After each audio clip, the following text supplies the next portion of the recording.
that's what we're looking for there. So the mean and the standard deviation, all of these curves, they have it. And if you look at this one right here, here I have this curve here with this mean, and I have this curve here with a different mean. So let's say this mean here is 85 apples and this mean here is 65 oranges. Okay, you're going to have a different scale. Why? Because you have a different standard deviation. And look at these guys here. What can you say about them? Well, they have a different mean, but they have the same standard deviation. Okay? Just so happens. Let's go. And guys, please feel free to ask questions at any time. Okay, I'm just kind of going over the same stuff here. We'll get to the good stuff in a second, all right? Unimodal, that's a good word to know. And this is continuous. There are no gaps in this. Okay, this is continuous data. You remember what continuous data is. We did that there week 1. You guys have done this there, okay, the empirical rule, okay, and for test 2, I think for quiz 2 there, we got you guys doing the exact same thing as what we're doing now, but there's your mean, okay, nothing new, and here is your first standard deviation, and here is your first standard deviation. This is a positive standard deviation and a negative, okay? And the area that is under this curve is 34% of all the data. And the same for this one, 34%. So within the first 2 standard deviations, 68%. And then we have 13.6% is over here, 13.6, okay?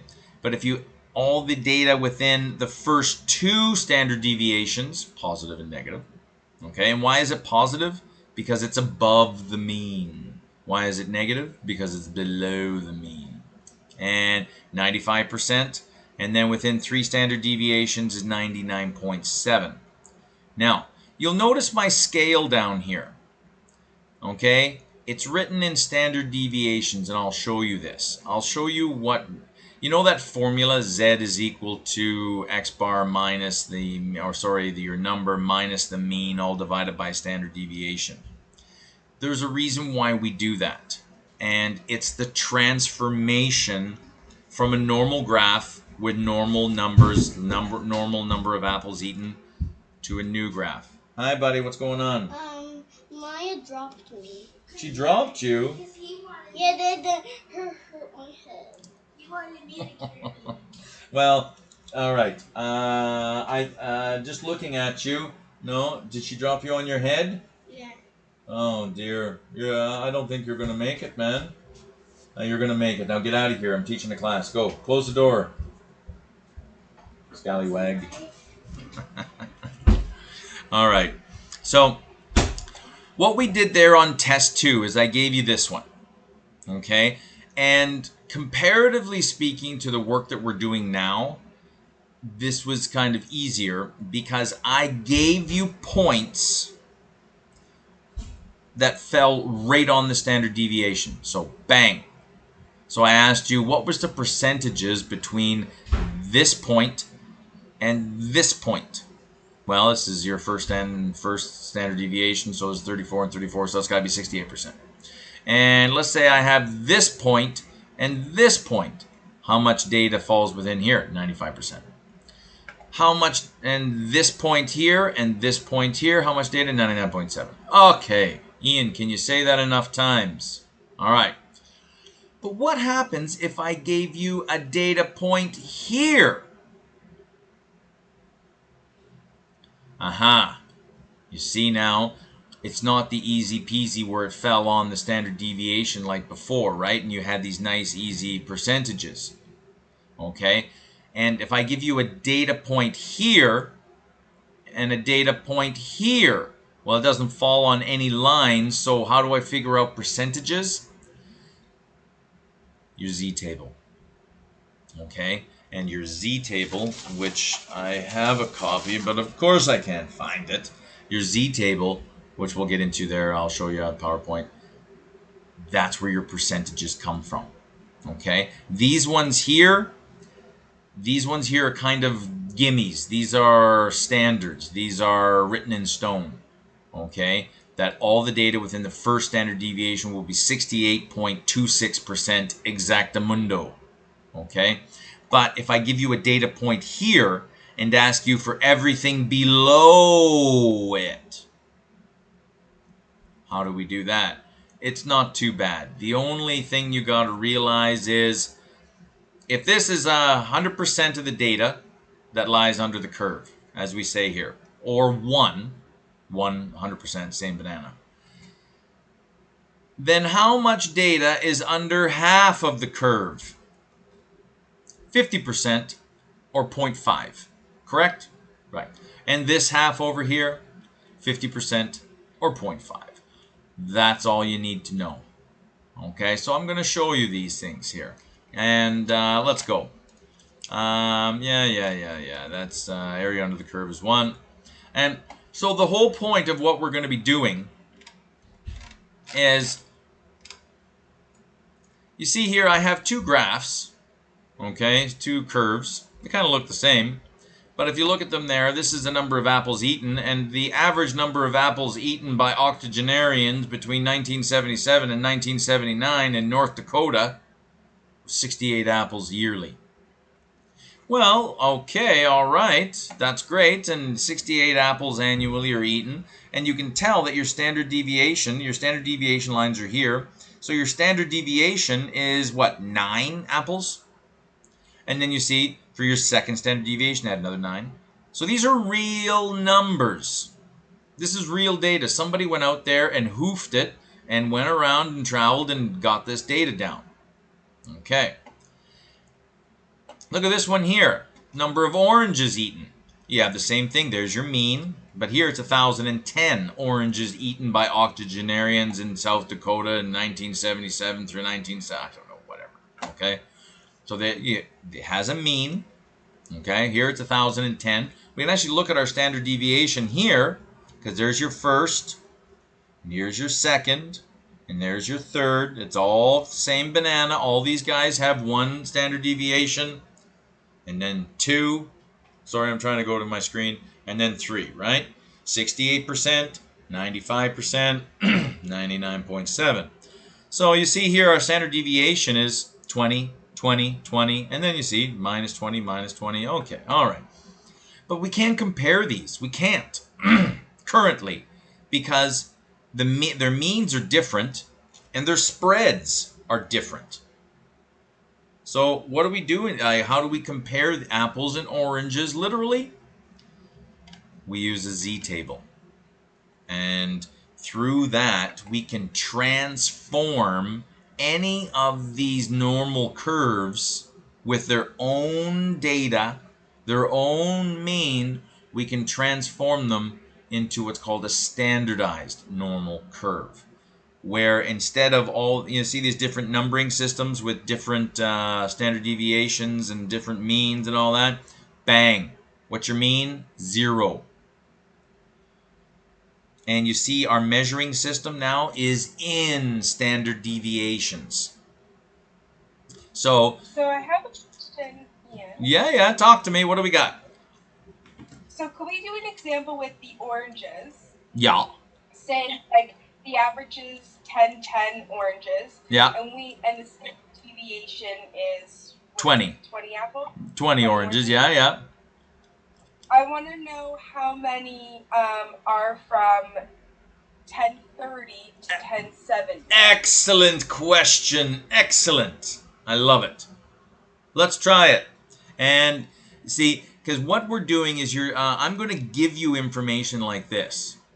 Okay, and there are these questions there at the back. Where are they? Yeah, like these ones right here at the very back. Okay, and so I'm going to give you questions with this information, and in order to answer it, you're going to have to transform not all of these. You know what I mean? There's a billion points here, but I'm going to give you 1 or 2 points that I'm going to ask you, just like Megan said. Like if you look at this right here, you guys want, let's try it right now. You guys all have your Z tables? Okay, if you don't, pull it up somewhere. But let's try it. Here, let me see if I can copy and paste this into, let's see if I can do this. Can I go new slide? Okay. Okay, so let me see what I can do here, see if I can work some magic. Okay, so there's our...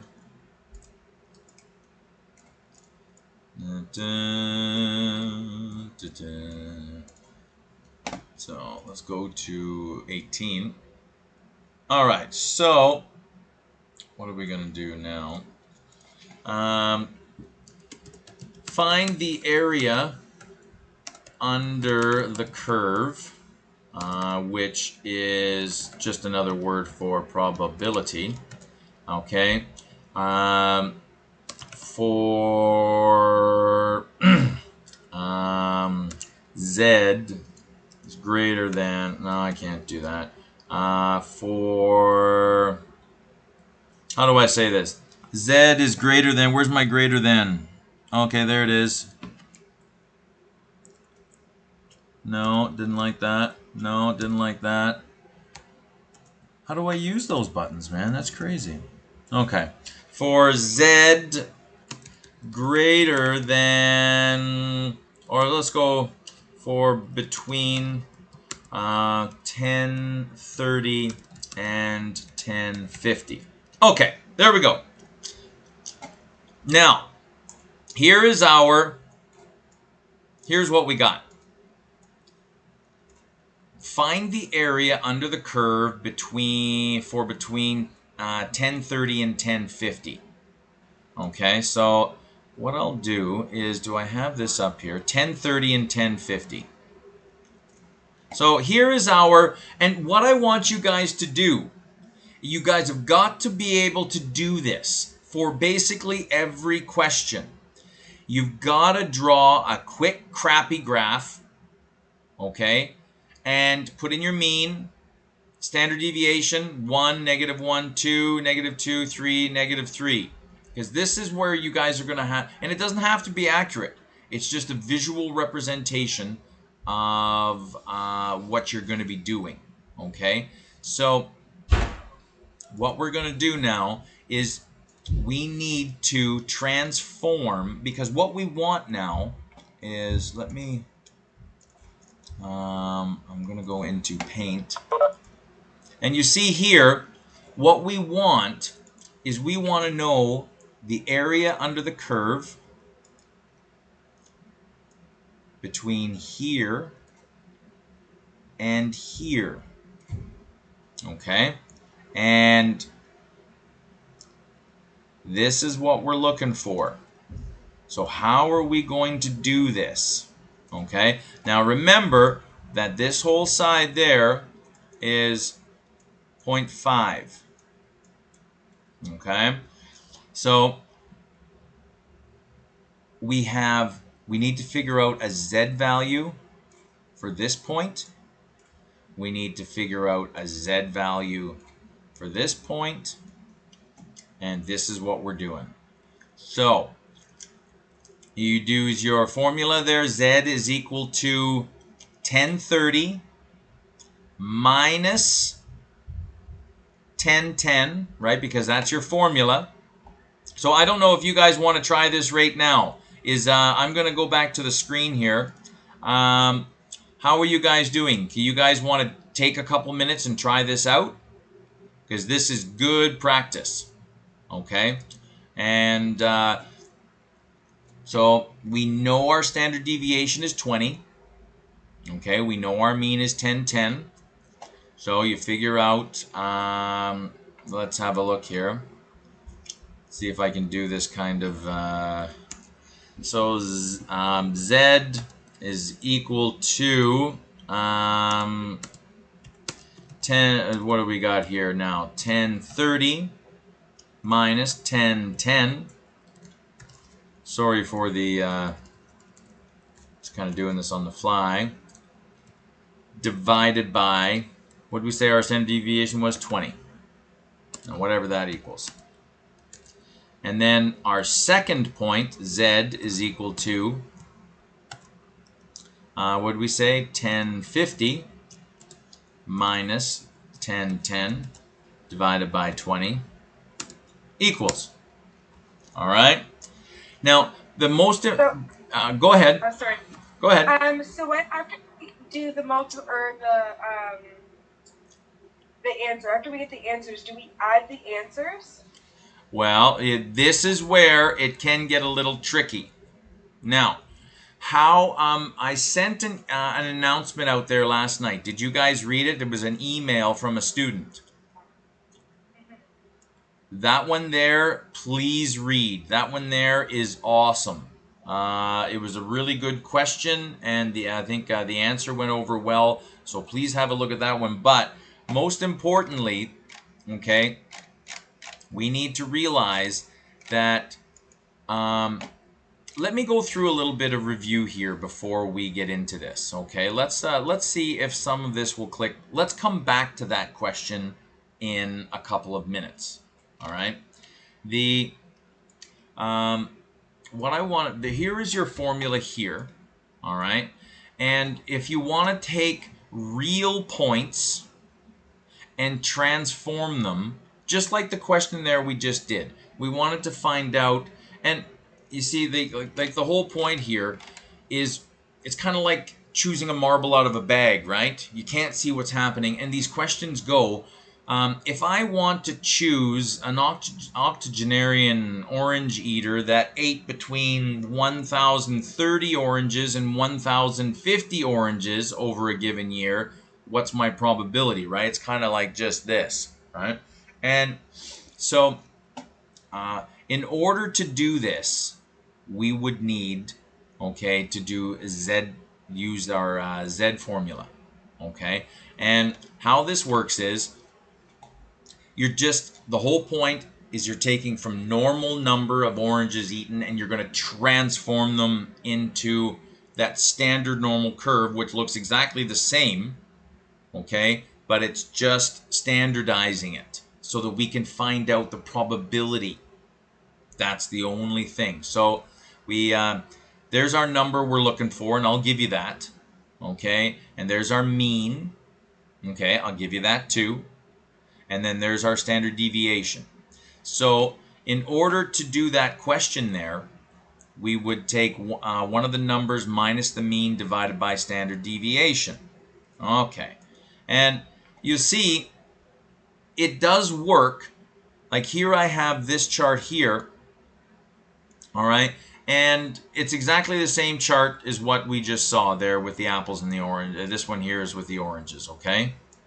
And you see, if I want, like this is an actual point. So the yellow point here is 1,041. The purple point here is what, 977. The red point here is 957. So that's where they are in the graph. Okay? If I want to transform these and make them standardized, like the question we were just doing there with the octogenarian oranges, okay? You just punch the number in. So for 1041 minus your mean divided by your standard deviation will give you a Z value. Okay? And it's these Z values that you then have to take under and look at your Z table. And all of these numbers in the middle, these are your probabilities. That's what you're looking for. But we'll get there. So just different ways of doing this here. There's different questions I'm going to show you. Okay? And if you look at this question right here, I could ask you, I could give you a number, or I could I could give you a Z value, which would be very easy. Or I could give you a number and you could change it to a Z. And you see what I'm looking for is everything under this Z value. And you see the Z value is just this value right here. What is it, 1.55?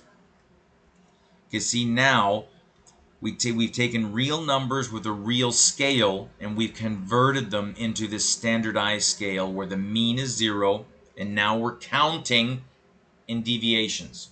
1 deviation positive, second deviation positive, third deviation positive, and then we can go on the flip side. We have 1 deviation negative, -2, and -3. That's how this works. So the Z value is just a standard deviation. And what is a standard deviation? It's just a distance from the mean. That's all it is. So I could give you a question like this, and I could ask you to find the area of the curve underneath. So everything less than the Z value. Okay? These ones here, you have to remember, and I'll go back to this, the area under the full curve is 100%, or 1. So you'll see here, this side is 50%. That side is done. You can leave it. We'll see you at the end. Okay? And you'll see here now that I would give you a Z value and you would have to look it up. Okay? And you can't answer this question with just this, but you will see here that you have to use your Z value to find this area. Now, why? Because the Z table counts from out here. And I'll show you more of this. That's how there are other Z tables out there, but I found that this one's actually the easiest. This one here counts from the mean. Now, we'll show you this here. We're just going through it. Look at this one here. What if I wanted you to find the area under the curve for here? All right. Now you think. You're going to find, I could ask you something like this. How do we do this? We'll show you. Look at this one here. I could ask you to find the area under the curve for everything above this Z value. All right, and you'll see here that this is negative. It's only negative because it's below here, and we'll show you guys all this. I could ask you for this, and we'll show you guys how to do this. And like Megan said right here, this is kind of exactly the same question as Megan just asked.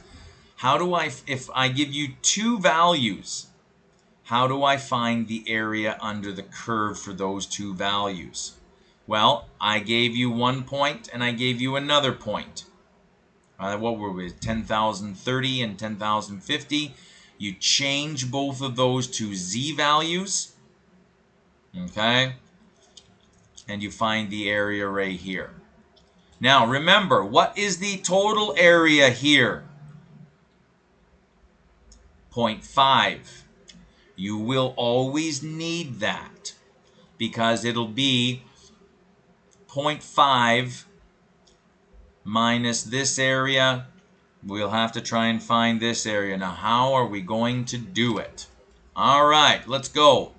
So, you find your, I'm going to give you a point, a real number of apples, data point. You are going to transform it into a Z-score using that formula. Z is equal to x minus x bar divided by standard deviation.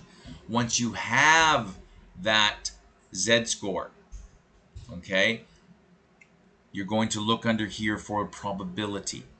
And how it works is, let's say you get a Z-score of 1.34. 1.34. So you look for 1.3, and you see 0, 1, 2, 3, 4. So it's over in this column here. So 1.3. So if you get a Z value 1.34, you're going to get this number. Now, that's where I'm going to stop, because how you play with this number will change your answer. And we'll show you these guys. Basically, the principle is I'm going to give you a real value. You're going to transform it into a Z-score. You're going to take the Z-score to your Z table, and you're going to find a probability. That's how the whole game works. Now, we'll get into the fine details. Okay. So, very, very, very, very, very important. when you are using your z-tables and you're trying to find the area under the curve, right? Because that's what we're trying to do. We're trying to find the probability from here to here, or here to here, or everything less than this point, whatever it is. You have to remember that the z-table counts from here, which is 0, out. So if you look here, the maximum score you're going to get on a z-table is 0.5. It's actually 0.9999. 0.4999. Okay? All right? So that's how the z-table works, and we'll show you guys how this all works. Again, very important concept. Let's have a look here. So we want to find the area to the left of z is equal to 1.99. And you see, that could be 85 apples going. You changed 85 apples into a z-score, and this is what you got. And that's how these work. But in this question here, I just gave you the z-score. So in here, I want to find the area to the left of z is equal to plus 1.99. So that means z is equal to 1.99. And, you know,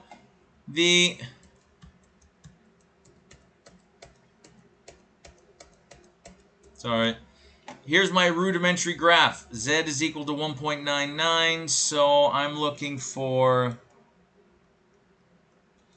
everything under here. If I could get it to go. Ian. Hello. Hi. I had a question about the left side. Yeah. It's -1, -2, -3. So would that 0.5 also be negative when you're... Excellent question. Love it.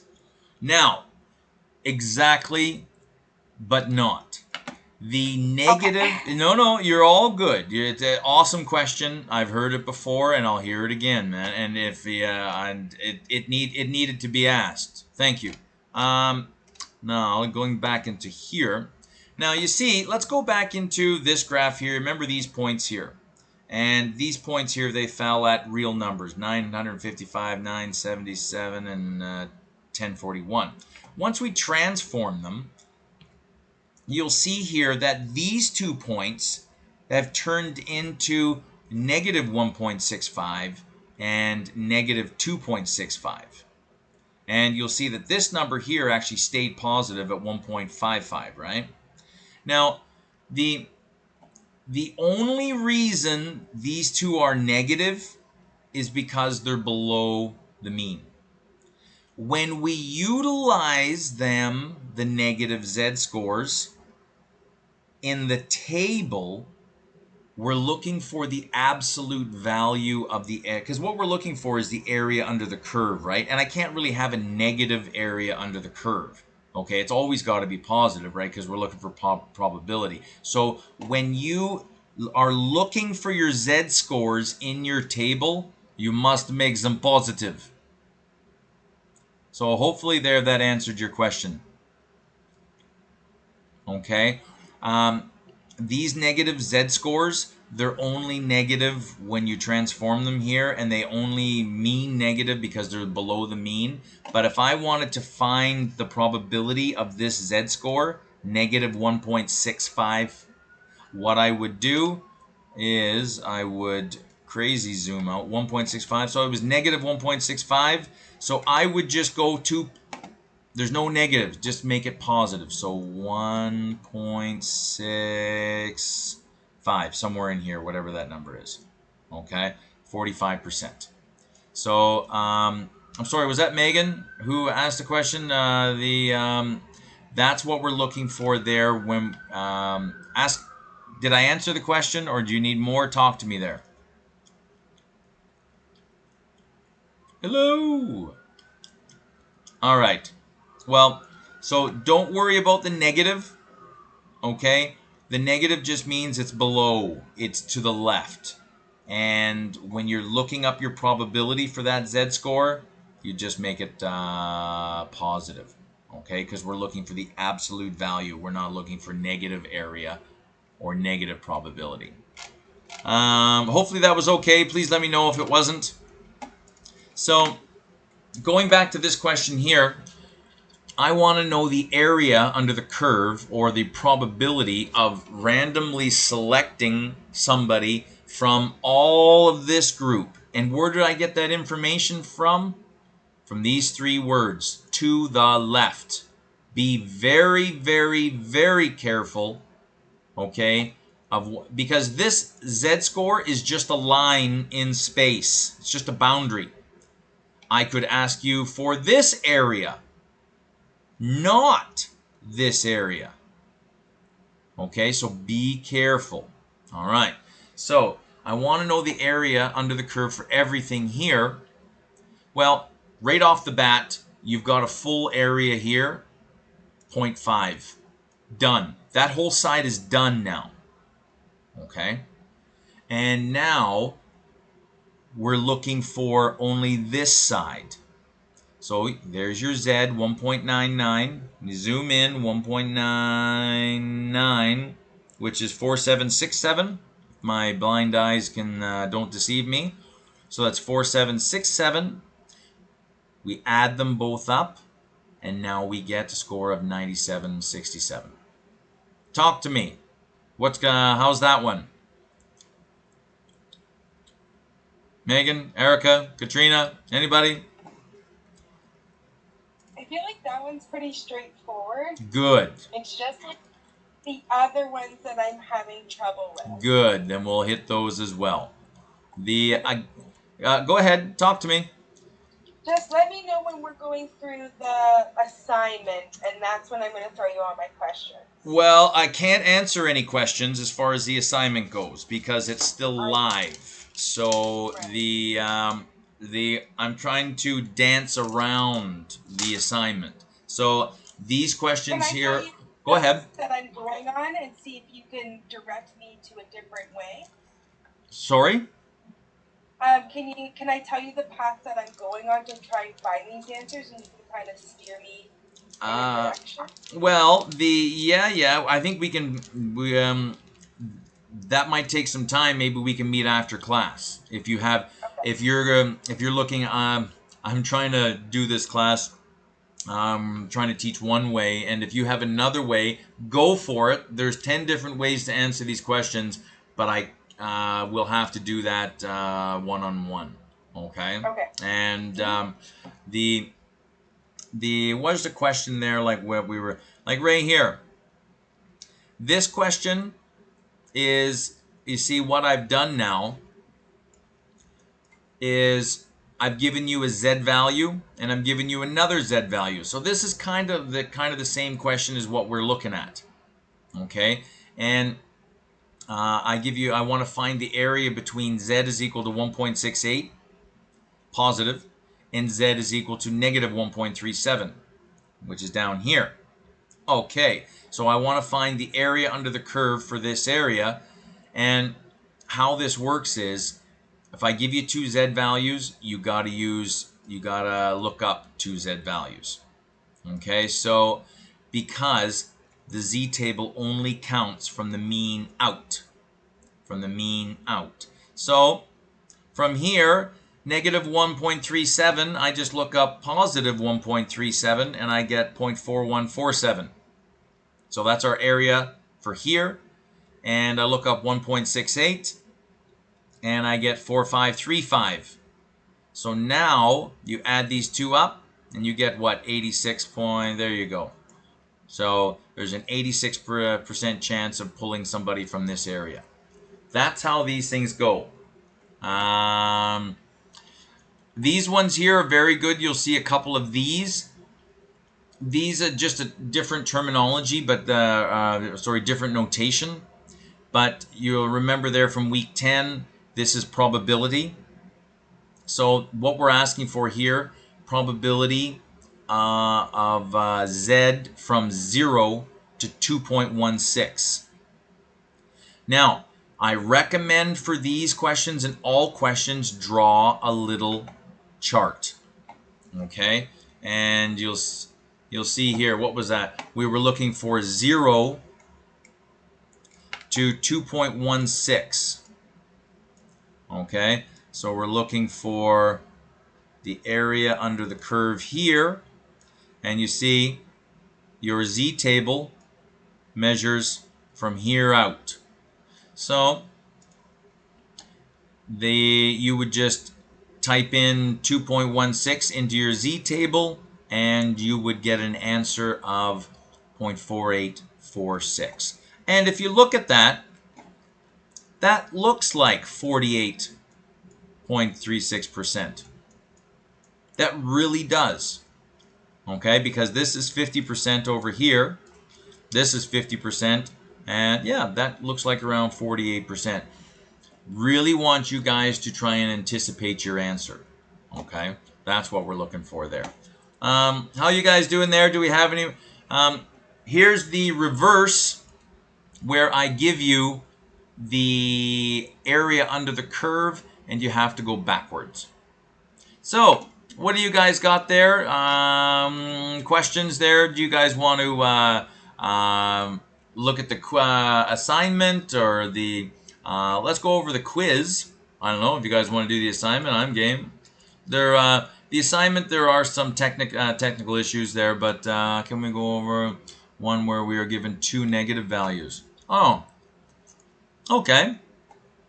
If you have 2 negative values, it just works the same as 2 positive values. So, like here. This one. Okay, let's go back here.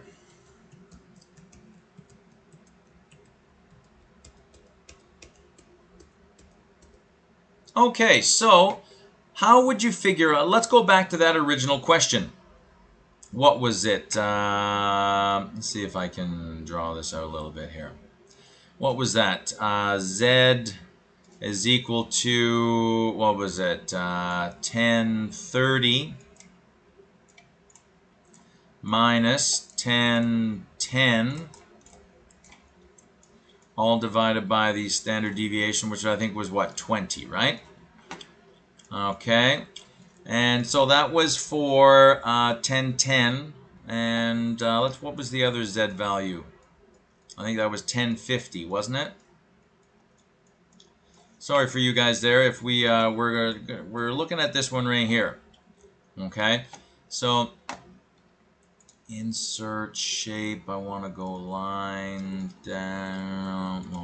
Shape on line. Eyedropper. No, I don't want this eyedropper. I want the weight. That's what I wanted. And let's turn off the eyedropper. Come on. There we go. Sorry, guys. There we go. So, what we're doing now is we're going to try and find the area under the curve from here to here. Alright, so that's what we're going to try and do. So we're going to find the Z value for 1030 and the Z value for 1050, and we're looking for this curve. Okay, the area under the curve, which is right here. Okay, and so we're looking, now let's figure out our Z's. Minus 10, 10, all divided by 20. Okay. I don't have a 10.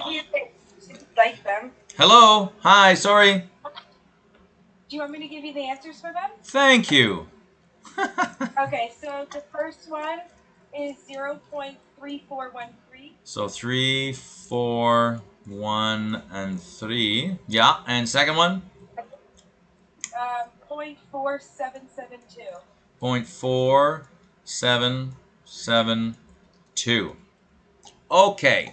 So now you see we have our Z values here. We can actually put them into the graph. So we have 0.34, which I'm just going to say, I'm going to do that in yellow. So somewhere in here. And 0.472. So somewhere in here. So we're looking for this area.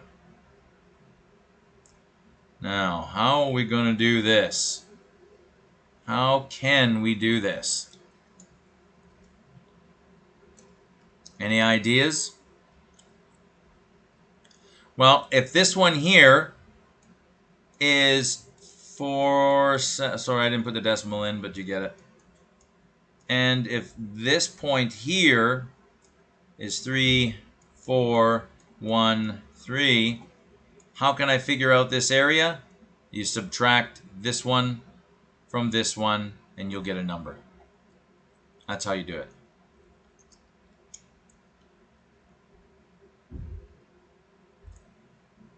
Hello?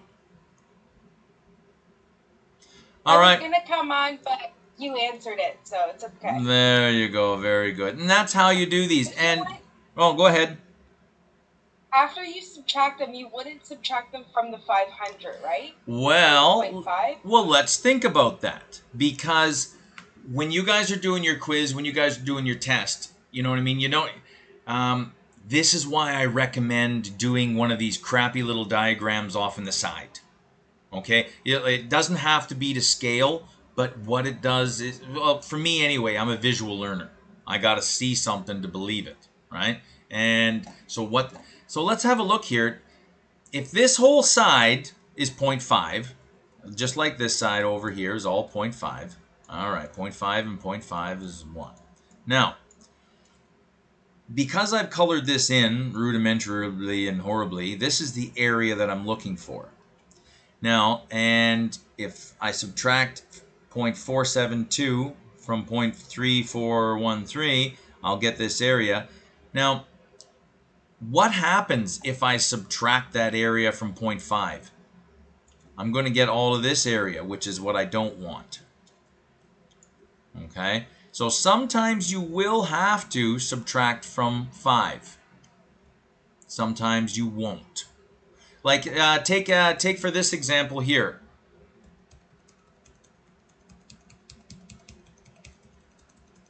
Oh, yeah, there we go. Okay. So take for this example here. What if I wanted to find the area out here?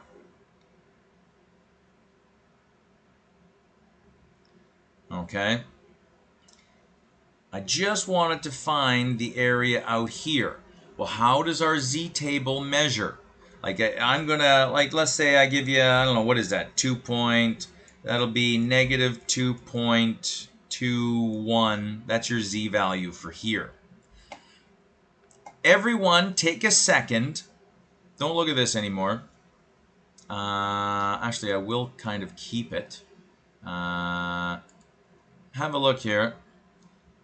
Everyone find a z value for 2.21.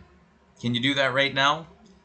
And it's a negative 2.21, but it's okay. Make it positive. Who can tell me? Somebody tell me there a z value or a probability value for 2.21. 2.21, which would be, did I just... It is 0.4864. 0.4864. Yeah. Okay, coming right now. Equals, sorry again? It's 0.4864. 0.486. Shire, what's up, man? Visual. Okay, I'll get you some in a little bit. Hold on. Go on. Hey, go in the bathroom there. Turn the water on. You're great at leaving the water on. Ugh. Kids, man. Okay, so, excellent answer. So, let's say the question is, I want to find the area, and, you know, it'll say z is equal to z is equal to negative 2.21, but it'll say the area to the left of negative 2.21. So negative 2.21 negative means it's down here, and to the left means it's all this area. So I'm not looking for this area over here. I'm only looking for this area. So you found with negative 2.21, you went to the probability table and you found 48.64%. You remember, though, that the z-table is counting here. So this area right here is 48.64. That's not what we're looking for. We're looking for the other side of the barrier. So in this case here, you would take 0.5 minus 0.4864, and you'd get whatever that minuscule is, 0.0136 or whatever it is, okay? That's what that one would be. So in that case there, that's where you would subtract from your 0.5, because the z-table is only finding from the mean out. So it's measuring this distance, but if I want this distance, hey, no worries. I subtract from 0.5. How are we doing there? Talk to me. All right. So we can go back to this one there, and we've anyone here have an answer for this one?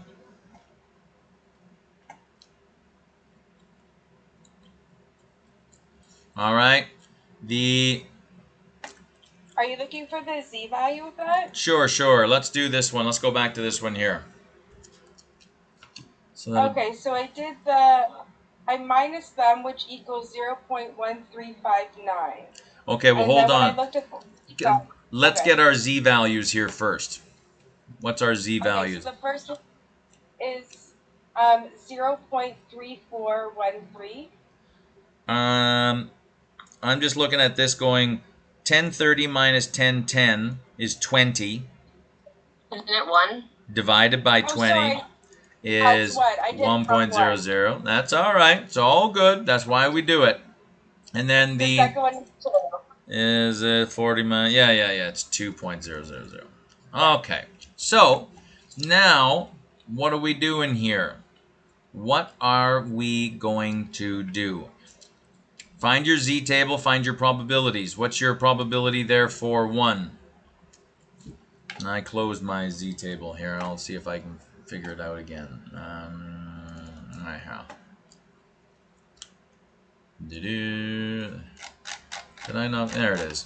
So for 1, it's 34.13. See it right there, 34.13.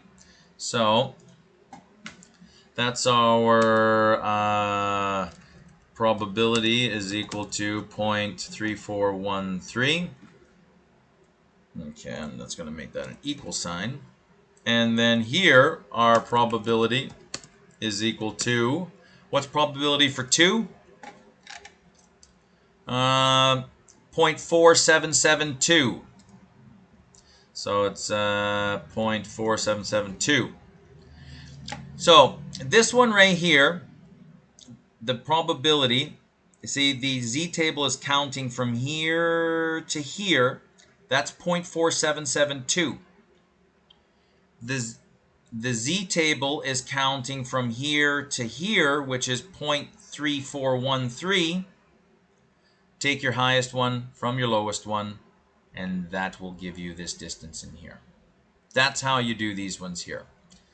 If I want you to find the area between two z values, find your probabilities, subtract the highest from the lowest. Next question. How are we doing? You guys can talk. It's all good. That's how we do these ones here. Let's go. And as far as the assignment 2 goes, the assignment 2 is already in progress there. I'm not going to put any more announcements out about it. What I'm asking you guys to do is to choose the most correct answer that you can find. And once all the assignments are in, then I'll clean everything up. Everything's, you have to upload it there to Blackboard, and it won't take me too long there to clean things up. So as far as the assignment goes, I'll post the answers there to the assignment there, hopefully on Sunday after they're all in. And so you guys can have those there for your test. As well, quiz 3, I'll shoot you guys the answers there for those there as soon as your test opens as well. So you guys can even use those as a comparison. It's all good in the hood. So very good. Talk to me. What other questions there you guys have? I have a question. Oh, Sorry. go ahead, Melissa. What do you got here? Sorry. Okay, thanks. No worries. It's probably a dumb question. No, it's not. It's a good question. I'm always having problems with the odds and turning them into a probability ratio. Aha, excellent question. Let's get to odds in a little bit because I want to deal with probability because odds are there's a relationship between odds and probability. They're kind of the same formula except one's is kind of sitting on its head, and yeah, we'll come back to that. Give me a couple minutes here. I just want to make sure things are cleaned up with that one. Awesome. Thanks, Melissa. Thank you for reminding me. No, we'll come back to that one. Megan, did you have a question there about any of these? Yeah, so after you would subtract the highest and the lowest and Yep. get your final answer, Yeah. do you find that answer in the Z table, or that's your final answer on... That's it. That'll be it. That'll be it. And if there's any issues there on the assignment, don't worry. Just choose your best answer. I'm already going to kill 2 questions. I might kill a third. Maybe we'll see how because there's a couple of questions on there that are right. Oh, they're all right. It's just the interpretation.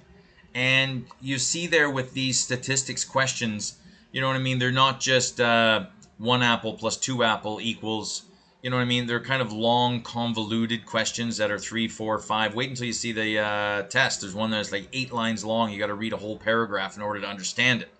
And this is normally if this was being done in class, you know what I mean? I could just say, okay, everyone, stop. Question 33. This is what I'm talking about. You know, and I could write it on the board, but I can't do that here. So don't worry if something seems wonky on assignment 2. It's all good. Just choose the best answer there that you can.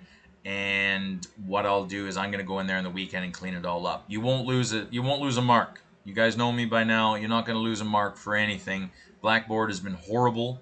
And that's why for quiz 3 and test 3, I'm going to go back to the same old formula where take a picture, scan it, upload it.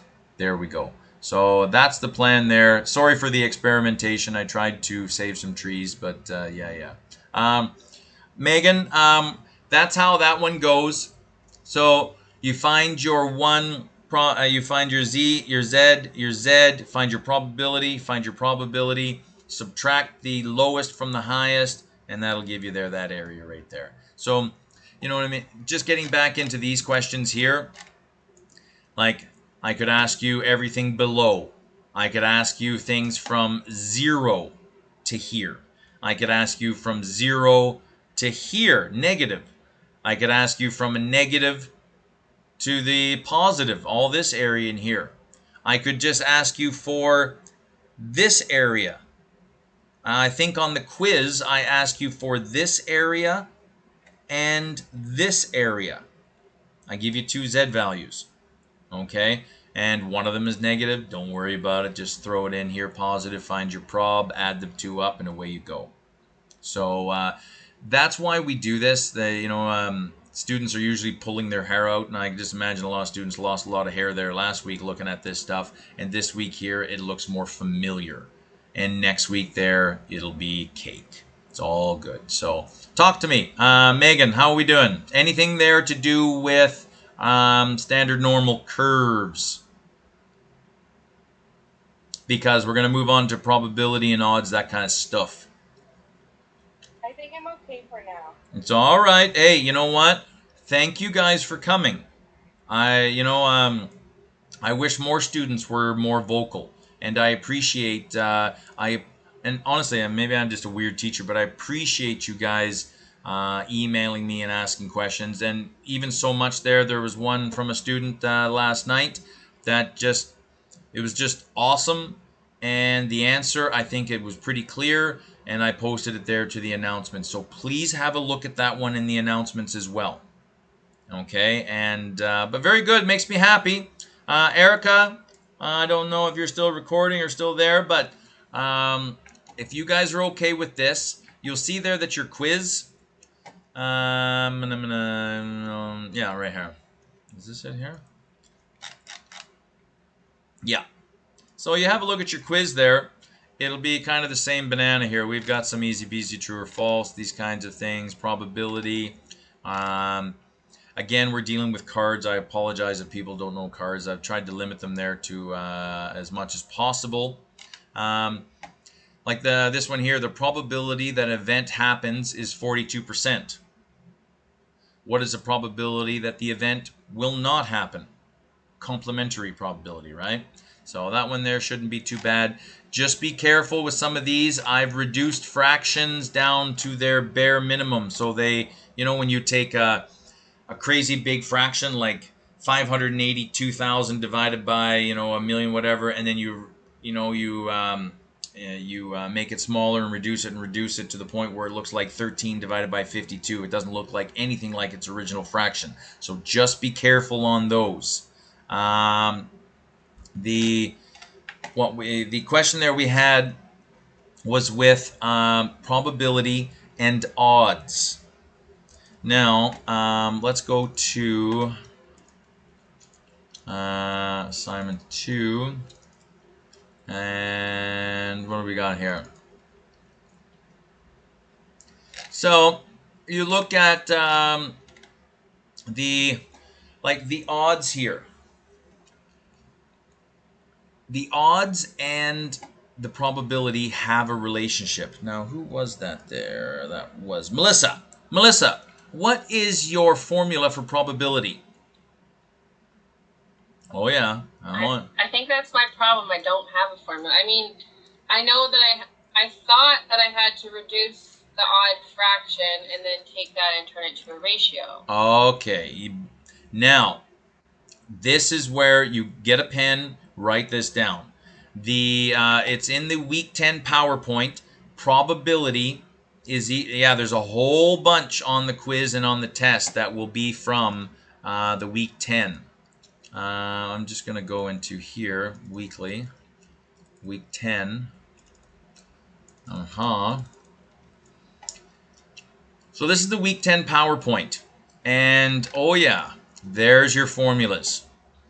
Probability is equal to, and you see, this is how we write it. The probability of an event happening is the number of desired outcomes, what you're looking for, divided by the total possible outcomes.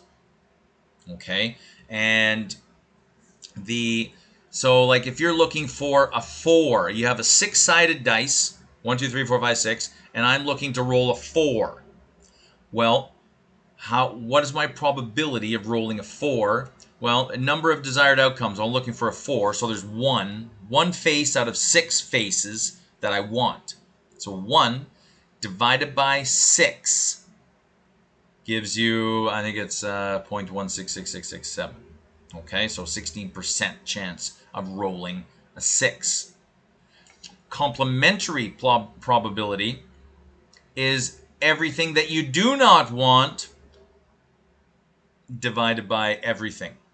So the complementary probability of rolling a 4, okay, so that's everything else in the sample space. That would be a 1, 2, 3, 5, and a 6. So there are 5 numbers that I do not want. So that would be 5 divided by 6, because there's 6 in the sample space. That's all you can do is roll 1, 2, 3, 4, 5, 6. So 5 divided by 6, and that will give you the opposite number of whatever this one. This was what, 16%? Then this one here will be 84%, or around there. Okay.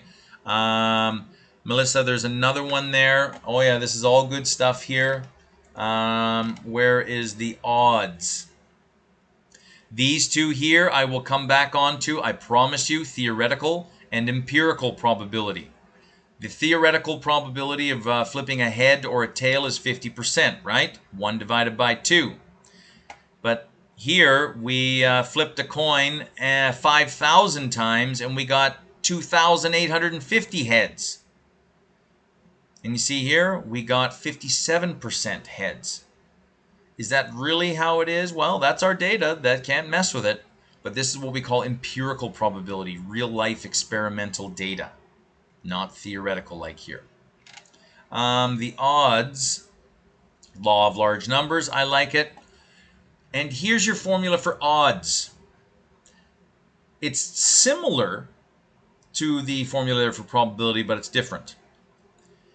As with probability, it was the number of desired divided by the number, or the total number. The odds, the number of desired divided by the number of undesired. So let's go back to, remember the dice. We were looking for what is the probability of rolling a 4? And then what are the odds of rolling a 4? So we just did this one here. What's the probability? Okay, so probability is equal to desired. So I'm looking for a 4 divided by total. Okay, which is equal to 0.1666 something 7, something like that. Okay, good. What are the odds of rolling a 4? Well, odds, desired, divided by undesired.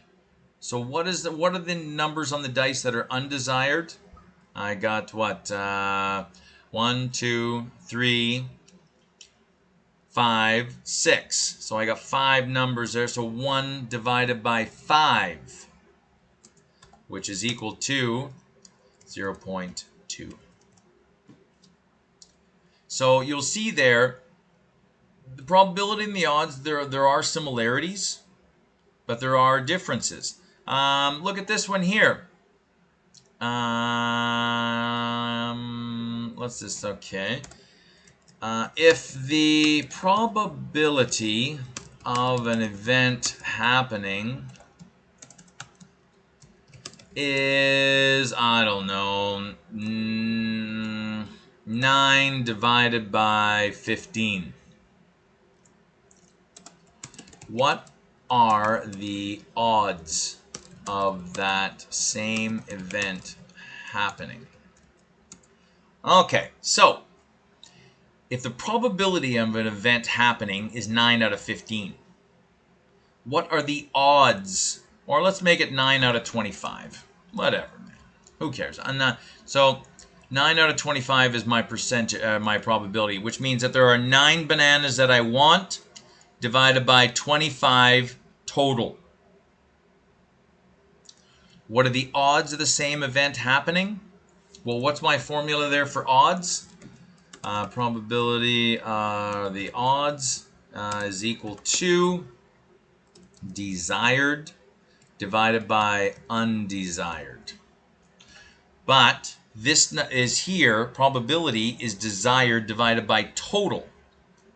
So how do I get my undesired? Okay, well, equal to 9, because the desired is still the same. Okay, 9 divided by, what is my undesired? Well, this is your total, because that's the formula there for probability. 9 desired divided by 25 total. So 25 total minus 9, okay, is 16. So that is your odds. Are you sure? Yes. Okay, because 25 is my total. There are 9 that I'm looking for, so that means that there are 16 that I'm not. So that's your odds. Talk to me, Melissa. What's going on? So then we would reduce the odd fraction to the lowest term. If you could. Then, yeah. Yeah, and then writing it as a ratio would just basically replace same banana slash to a ratio decimal. There you go. Exactly. Like 3/4 written as a ratio is 3:4. Okay, that's what I thought. I thought Yeah. I was definitely missing the desired over undesired, so the odds. Oh yeah, hit those ones because like you don't have to memorize them, right? Like your quiz is open for a week and your test will be open for 12 hours. Okay, and so you'll have lots of time to put around. I got single moms, single dads. I got kids. Yeah, it's crazy. So, and I want to give you guys enough time to methodically think about it, plus have the time there to have your take pictures, scan it, upload it, that kind of a thing. But yeah, that one there, please have that PowerPoint beside you. And honestly, the best thing y'all can do the assignment, do the quiz. Those are the best because the test 3 is going to exactly mimic the quiz 3 and assignment 2. So good, makes me very happy. What else we got? Thank you. That's it. I hope you guys are doing well. I really do. Just this stuff, it will click. I promise you. You just keep at it, and that's why I stopped teaching a week ago, right? Just to let you guys kind of absorb it and practice it and walk over the same carpet again, and it does click. So have some fun with this. Keep me posted. Megan, how you doing? Melissa, Erica, if you guys are good, I got nothing, man. I just have a quick question. Yeah, what do you got? Oh, Can you Cheryl, go over, hi. Yeah, hi. Can you go over where you talk about, a probability of getting a card and then with replacement, without replacement? Excellent question. Love it. Yeah. All right. That would have been, I think 10, no? Yeah. Okay, so where are we? Now, yeah, there's two key words that you're going to see, like, here, let's go over the quiz. Let's have a look at the quiz, shall we? You see here, like, selecting a sweater at a men's clothing store. 12 men purchased a blue shirt. 8 purchased green. 4 purchased gray. And 7 bought black sweaters. If a customer is selected at random, so if you're selecting one here, find the probability that a green and then... no, I don't like that one here. Let's go to here. Let's just go to here. Let's just stick with what we're doing. You want the cards, right? What do we got here? Or just any in general. It's basically when you have one and then you're doing it with replacement or without replacement. I'm just confused if I'm adding the numbers and then finding the probability. Or... This is the slide I was looking for.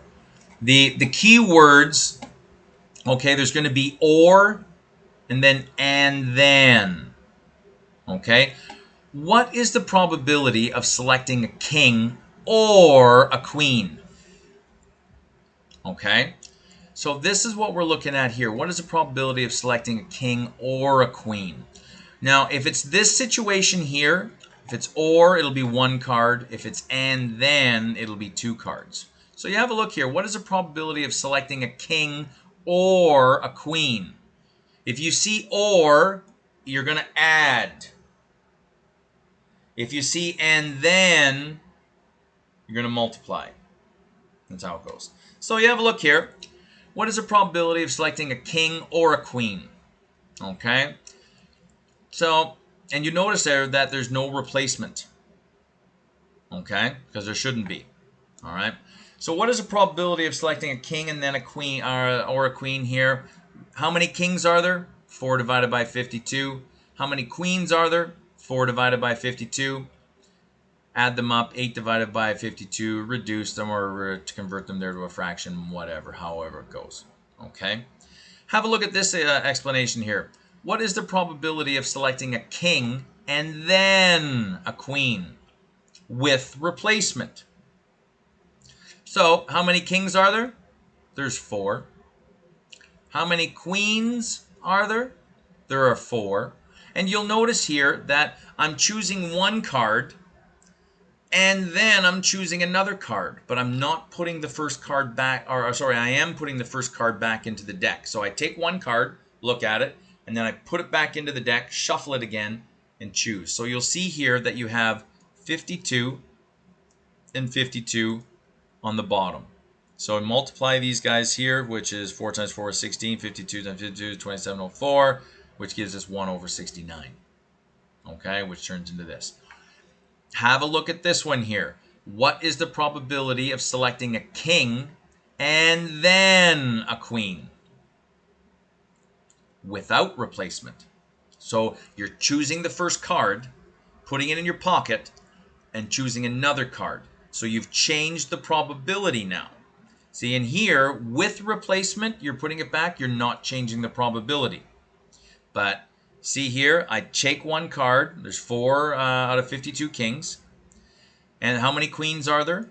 There's still 4 queens in there, but I have now reduced my deck to 51.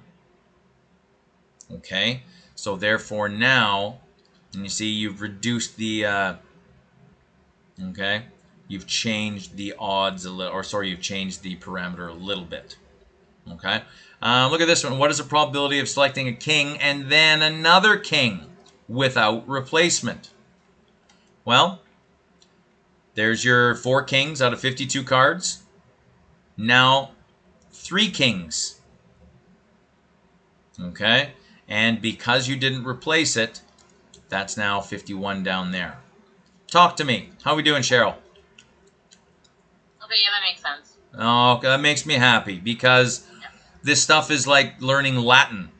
It's different mathematics, right? And you guys are all doing good. Class average is in the high 70s. That's where I like it. And so, no, keep on trucking. Thank you for sharing. What other questions we got? I also had a question, but it's about the quiz. I don't know if you're allowed to go over it or not. We can go over the quiz there. I'm going to... It's just for my, I know cards, obviously, but are you counting, like it says, getting an even number higher than 7? Are you counting, like, Jack, Queen, Kings as even numbers? Like, no, yeah. Those at all? What are the only even numbers above 7? 9. Even. Oh, even. 10. And 8. Oh yeah, and 8. Yes. And so we're not including any face cards because in your thing it says note. An ace is not a number card, but it doesn't say anything about the other one. Okay, you know what? The wording confused me. Okay, I'm going to change that. I'll update that in 2 shakes of a lamb's tail. No, okay. Because if it didn't make sense to you, I try and write these things but it's impossible to predict how you guys will interpret them as any human being. So, no, that was what question is that? That's number 11. All right. I'll, number 11. And, you know what I mean? It was just, I tried to do the right thing there with the assignment, but even the numbering got all screwed up. I don't know if you guys noticed that on the assignment when trying to enter. I don't know, man. It was just a pain in the butt. There you go. I try and do the right thing and end up doing the wrong thing. So from now on, I'm going to do the wrong thing, which is going to be the right thing. That was number 11? Yes. Okay. I'll update that and I'll send an announcement out. And thanks, guys. I appreciate it. How are we doing? Thank you. You guys are good. Just keep at it. Please be vocal. You know what I mean? And if question 18 is irritating you, do it twice. Do not do it anymore until you have emailed me and told me, Ian, question 18 is irritating me. Can you please have a look at it and get back to me? I'll have a look at it and I'll get back to you. Okay? Proud of you guys. Keep at it. Keep kicking the can. Do not stop. You got a week to go. All right? Proud of you guys. Get out of here and enjoy your day and keep me posted on any issues, okay?